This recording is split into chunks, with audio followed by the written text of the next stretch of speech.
Se s'po protestojmë. Çka po presim mo? Propozohet rritja e çmimit të rrymës e në të njëjtën ditë del kryeministri e na tregon se po i ngrohin dhomat më shumë se sa duhet. Sikur të ishte luks, rryma dhe jo nevojë esenciale. Në kek, prodhimi bie çdo dytë ditë, sidomos gjatë dimrës. E momenti kur nolet rryma, krejt çka bojmë na është e shohim pak qeverinë, i dhezim qirat edhe ja krisin llavit luftës. S'ka i kjo. Rastisht na u vëdhen edhe votat. E ne hala mburremi me demokracinë e rreme.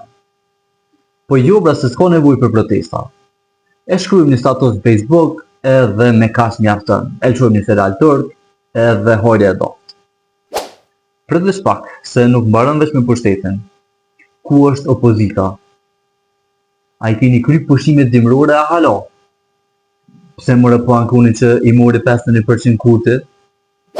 Nejse, se më rëndësi janë kulturum, janë qetë, edhe vjedhin vota sa përidare atë këto. S'ka za, s'ka reagim, nuk ka frymë opozitare. Është kriju përshtypja sikur nuk ekziston fare opozita. LDK-ja në hall vetën me kryetar.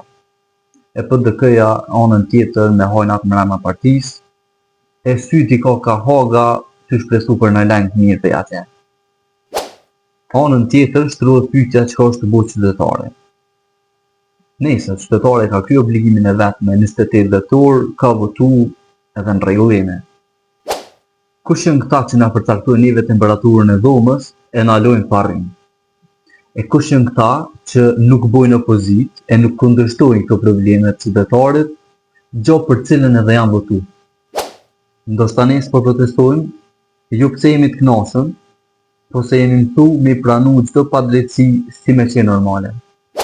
Ndoshta, pyetja nuk është më pse s'po protestojmë, po edhe sot gjatë kemi me qëndru të heshtën, e derisa të na fiken dritat përfundimisht.